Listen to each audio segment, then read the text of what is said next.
Hi, welcome to OISS at Pepperdine. I'm Christian Soke. I am the designated school official for undergraduate F1 visa holders. And my job is to help you, especially when you get into the United States, help you know what the responsibilities are for being an F1 visa holder according to the regulations. And I'm here to advise you and educate this faculty and staff, other members of the community, what it means to be an F1 student. And I have a series of presentations to try to help and explain and give some instruction on some things we need from you. So this is the first video, and let me share my screen real quick for the presentation. And here we go. Okay. So Office of International Student Services, we lovingly call it OISS. And we are a team of 8 people right now who are here to serve you. We have Sue and Scott and our director Brooke, who work primarily in undergraduate admissions. You've probably spoken to them along your way of your journey to get to Pepperdine. Shane is a international specialist. He helps when normally we're at the front desk. He answers phones, he answers your emails. He provides with support services. Judy is our associate director, and she is also our PDSO, who is a person who is authorized by the government to be the school's main contact with regard to regulations, both the school and the students needing to follow the regulations. This is me speaking to you, Christian. I am Assistant Director for Undergraduate Immigration. Stacy Chen is an Assistant Director for Graduate Immigration. She helps Judy. They split the graduate alphabet in helping F1 students at the graduate level. And we have Jonathan Frecking, who is our system analyst who helps us keep all of the data straight. The OISS provides services for those who are being recruited by us in the admissions process. Our team goes through your actual applications. For all students who are not U.S. citizens or not legal permanent residents. They also provide some foreign transcript and foreign test evaluation. If you went to a different system of learning overseas, they would be in charge of your foreign language waiver, which is a GE requirement at Pepperdine that you might be able to waive out of. We give intercultural and academic guidance to facilitate your acclimation and your student success while you are here. Of course, I spoke about the F1 visa regulations, educating and maintaining your record in CVIS. And we also do a lot of education and advocacy for F1 students with the rest of the Pepperdine community. I'd like to point your attention over here. This is something very important for you to learn how to help yourself, because I know some of you don't think of questions that you need to ask until around midnight. If you're like most people and you go, oh man, I forgot to ask that question. Well, just about everything I'm going to be seeing can be found in a combination of these resources. So I would encourage you to first go to our website, which is here. And we are still building it, and it can always be improved, and we're whittling away at it all the time. But you could start there. If you don't find what you're looking for, you could email the OISS main box at this address. You could go straight to our portal, which is oiss.pepperdine.edu, and there you would find a number of forms that we have listed there, which will help you process the requests that you're looking for. Of course, we have a phone number, and when campus is open, we are located in Thornton Administrative Center on the 2nd floor, which is one of the main buildings as you first drive into campus. And our hours of operation are Monday through Friday, 8 to 5. Here are our social handles right here. Next. There we go. So in communicating with our office, we're big about communication because that's the way that we are the most successful. Good communication gets good results. So please check your Pepperdine email daily. I know a lot of people are not in the habit of checking their email daily. You guys would rather have texts and social media, snaps and whatnot, but I encourage you, it is the method by which all offices at Pepperdine will be communicating with you. And it's official. The school does not answer, is not supposed to answer any communication that comes from you from your personal email. It must be your Pepperdine email in order to receive an official response. Check it daily. There's always something, and you might feel overloaded, but let me just tell you, if we, from our office, if I personally or our office sends you an email, you need to be able to see that right away, because chances are it has something very urgent or imminent that you need to know. When you communicate with us, either by phone message, even when you call us live, or in your email, please include your legal name. I know that you might have an adopted name, especially if you're if it's not a traditional English name. So please include your legal name, your Pepperdine school, whether you're going to Seaver College, the School of Education and Psychology, or one of the other 3 schools. And please include your campus ID number so that if we're not sure which person we're speaking with, we can look you up and make sure it's the right person. You'll be surprised how many people have exactly the same first and last name. So we want to make sure that we are talking about the same person. Always check our OISS website for answers and links to other places that might be helpful in answering your questions. And be sure, especially at the beginning of this year, this is a good time while you're signing up for everything, go into your WaveNet account and go to the part about giving people guest access. And please give access to your parents or what other trusted person you might be trusting with your account. If it's someone who's helping you pay your tuition or someone who is helping you navigate, we cannot talk to those people on the phone or answer their emails unless you have done this because of federal privacy laws. We are only allowed to speak to you about your personal case through your personal Pepperdine email. So if you want someone else to be able to speak on your behalf, you're going to have to go into WaveNet and give them guest access. In communication, there are also some do nots that we would request. So please do not rely on immigration answers that you have gotten from your family, your friends, other offices, or anywhere else. Always check with our office or on our website or contact us and see whether or not these rumors you've heard are true or not. Don't go on the fact that a certain international club said that this is what you should do or this is the legal answer to that. Please don't do that. That gets a lot of students in a lot of trouble very quickly. Even a well-meaning staff member or faculty member might give you some advice that they don't really understand would be a negative effect to your SEVA status. So please go off of what we say and what you can learn for yourself through the resources we've given you. We would also ask that maybe you don't use your email like a text chat.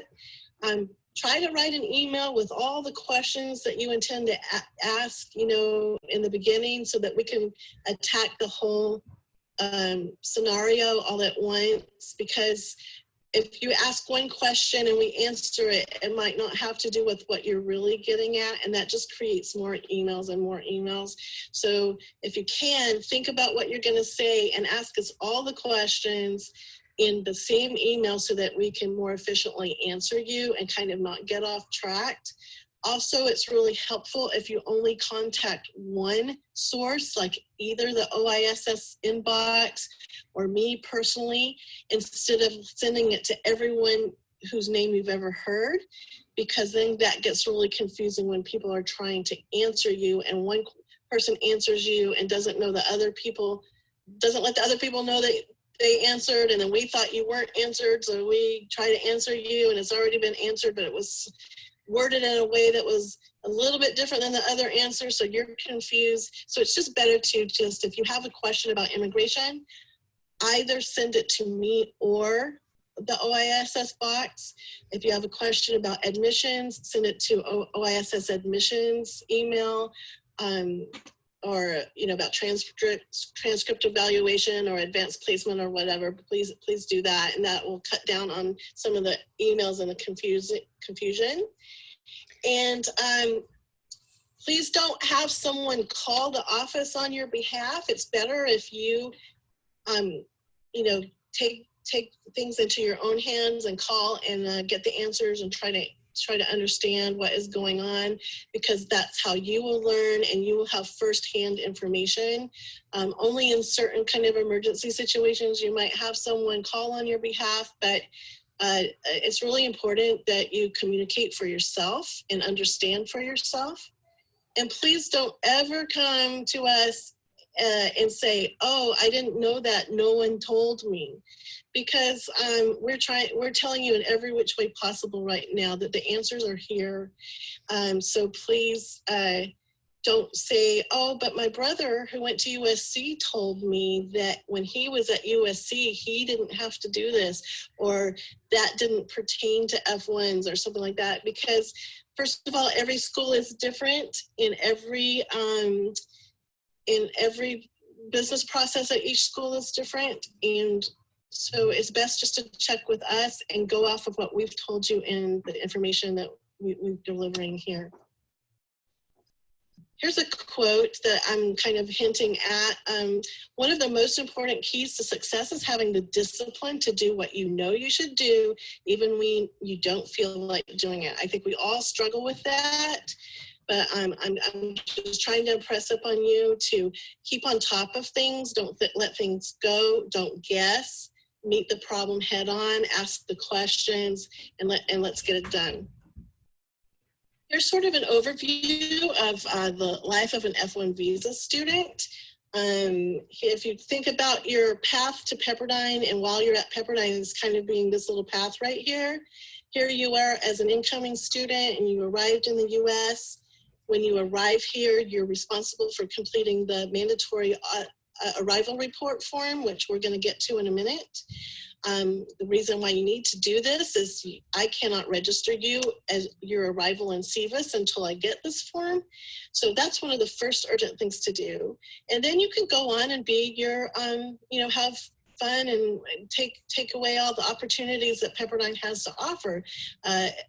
While you're here, you need to attend full time.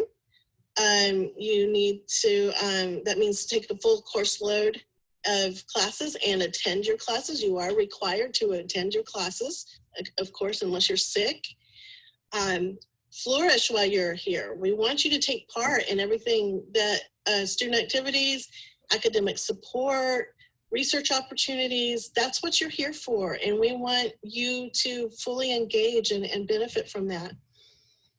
All along the while you're doing that, you're maintaining status. And maintaining status means you're doing what you're supposed to do as an F1 visa student.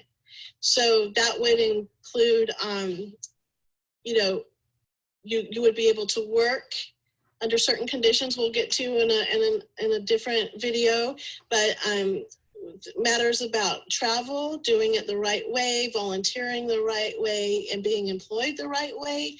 We want you to be able to do that, and we just need to make sure you're doing it under the regulations.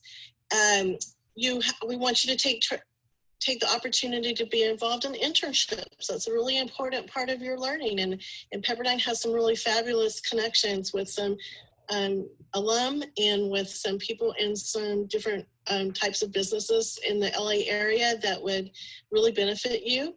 We want you to understand what your tax responsibility is, which in normal cases is not much of anything, but it does have to be addressed. And finally, when you go to start graduating, when you go to graduate, there is an opportunity called OPT, Optional Practical Training, and it's a benefit. It's not a requirement. It's an opportunity for you to apply for work authorization for staying in the United States for an extra 12 months after you graduate, and to get some business or work experience, I should say, in the field of your study before you go home. And in fact, if you are a STEM major, you would have the opportunity to apply for an additional 24 months. So those are all, that's the richness of Pepperdine, and we want you to be a part of it, and we want you to enjoy it and get everything out of your education opportunity that you can. We just have to be careful that we're doing it in a way that still keeps you in compliant with the F1 regulations. Just a little bit of visual. I'm a visual person. This is just a little bit of a visualization of who we're dealing with when we talk about F1 regulations.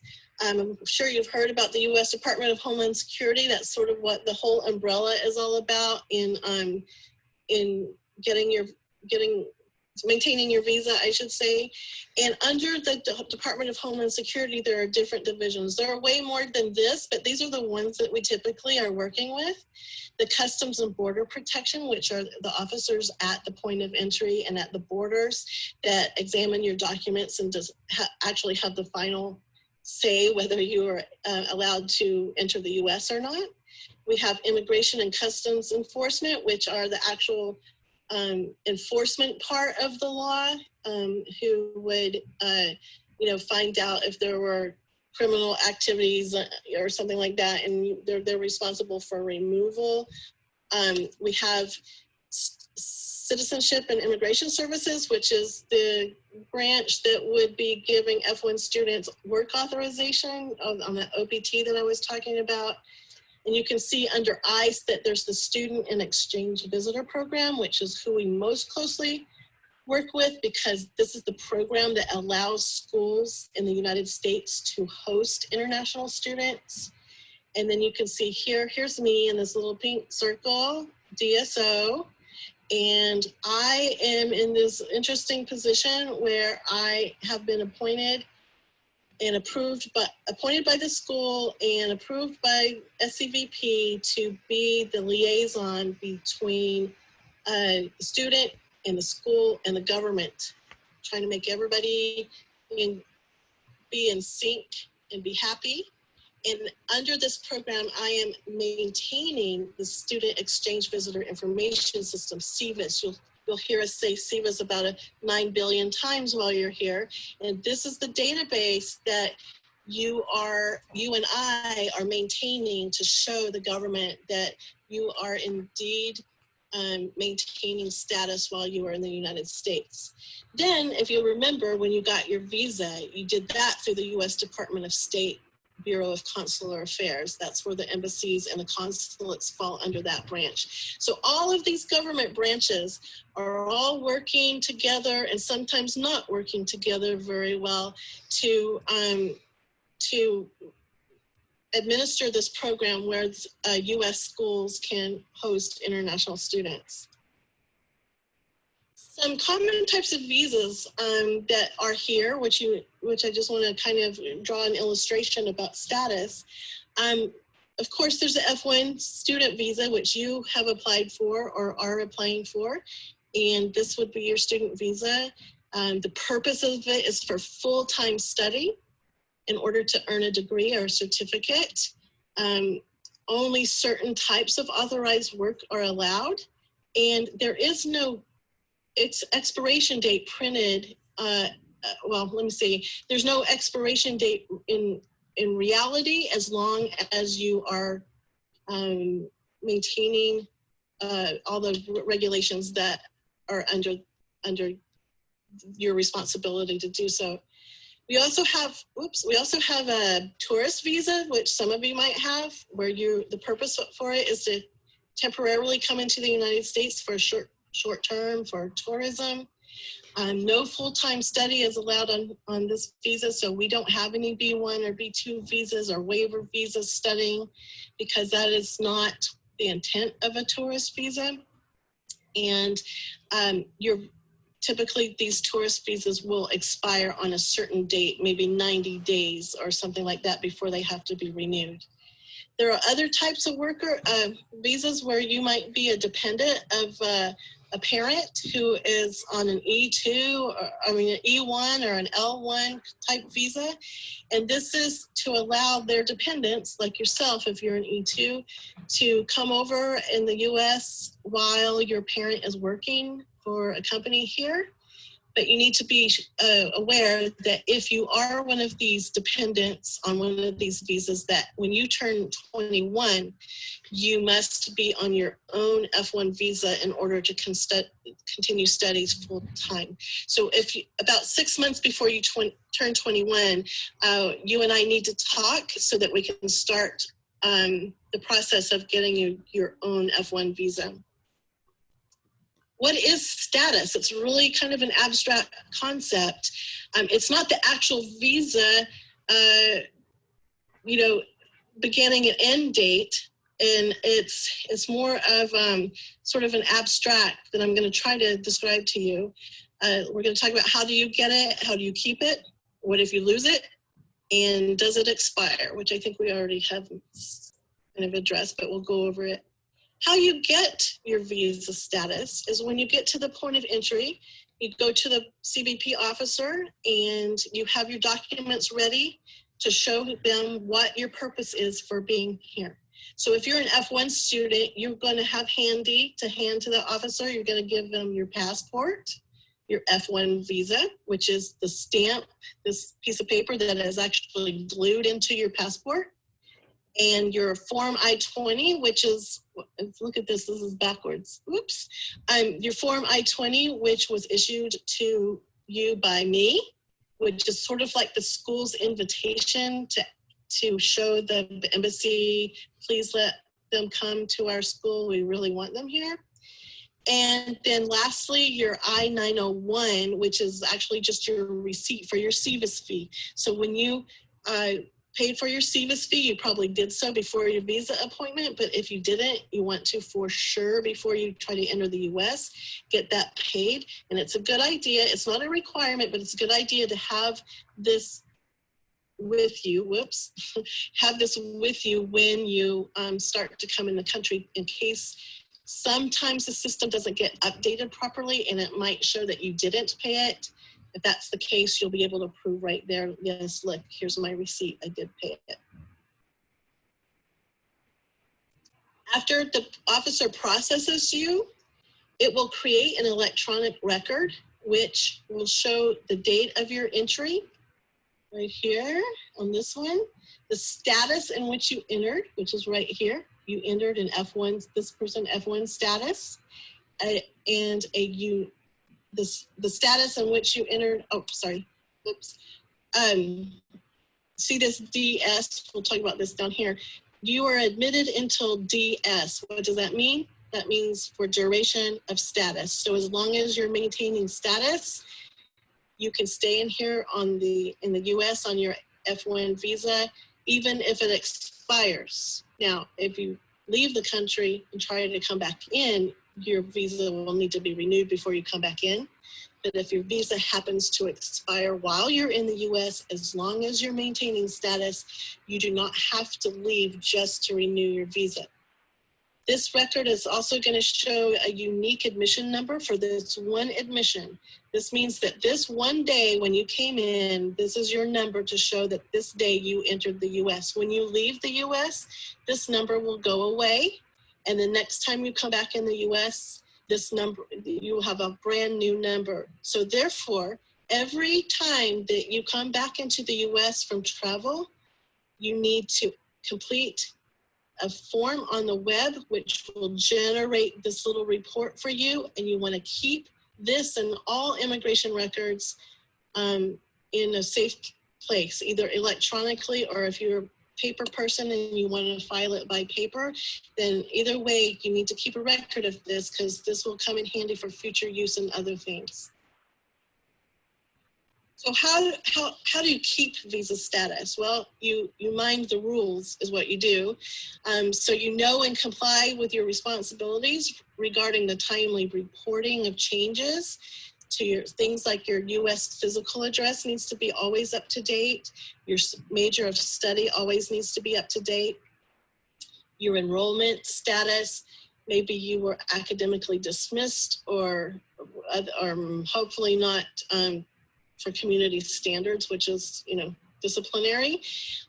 Or if you completed your studies, you need to report all kinds of things like this. And if you want to refer to a full list of things you're responsible for, you can refer to your SEVIS contract on the MAR, and we will be going over that. So I'll point it out again. So it has more details about what you're responsible for. But in general, do not enroll in fewer than 12 units, which is considered full-time in Seaver College. Attend your classes.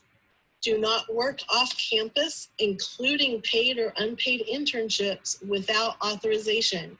We'll talk about this later in the employment video, but do not just go find a job somewhere. There are specific things you can and can't do. Do not get arrested.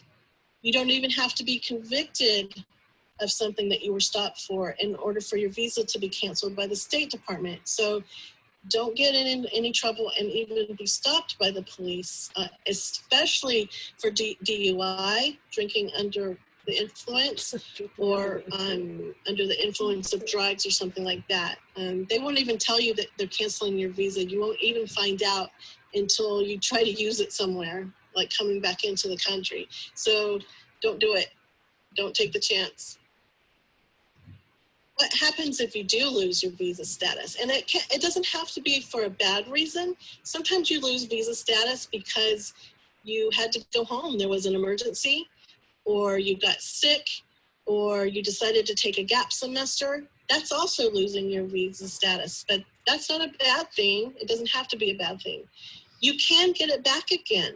And these are the steps to get it back again. And basically these steps are exactly the same steps that you took in order to get your I-20 from me in the first place. You filled out the ISD form, I started a new record, I sent you a new I-20, you paid a SEVIS fee, you make sure your visa is valid. You can use the same visa as long as it's not expired.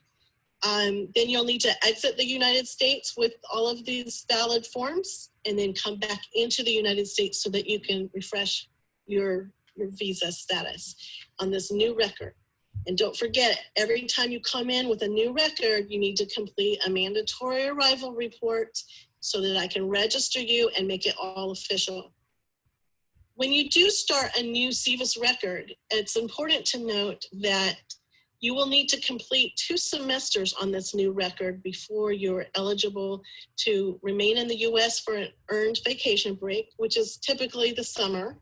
In other words, if you want to go to school and stay here in the summer and do nothing, just vacation or something in F1 status and just take a break, you can only do that if you've completed 2 semesters on the SEVIS record that you have.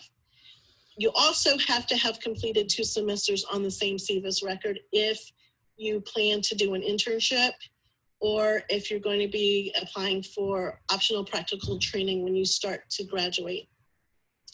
There is another process that is not listed here, but it is on our website. It is a lengthier and more costly process, but you can read about it on our website. And in certain rare conditions, that might be a better option for you. And you can discuss that with me if that ever comes up. There are a few instances when a reduced course load is appropriate. Remember how you have to be enrolled in attending 12 units, a minimum of 12 units at all times? There are a few specific reasons why you might drop below 12 with my authorization. It's a process. You can't just decide to do it. In the regulations under paragraph A in this section, they name that if you have initial difficulty with the English language, if you have unfamiliarity with the U.S. teaching methods, or if you were improperly placed in a course by an advisor, let's say. Maybe you didn't have the prereq for the class you're in and therefore you're failing that class. Then these could be reasons through an application process that we have and a vetting process on our portal. These could be reasons why you might be able to drop below 12. However, for initial difficulty with the English language and unfamiliarity with U.S. teaching methods, that's a really difficult one because a lot of you have already gone to U.S. schools, and it's really hard to approve someone who has difficulty with the English language or unfamiliarity with the U.S. teaching methods. If you've gone to U.S. schools for 2 or more semesters, we assume that because you went to these schools and you were eligible to be admitted by Pepperdine, that these two would typically not apply to you. So use the form. We will be asking your professors for input on your claims, and we will come to a decision. Notice that once any of these paragraph A items is used, none of these paragraph A items can be used again in the future, with the exception of maybe the improper course placement. That's also a rare thing that happens, so don't count on it.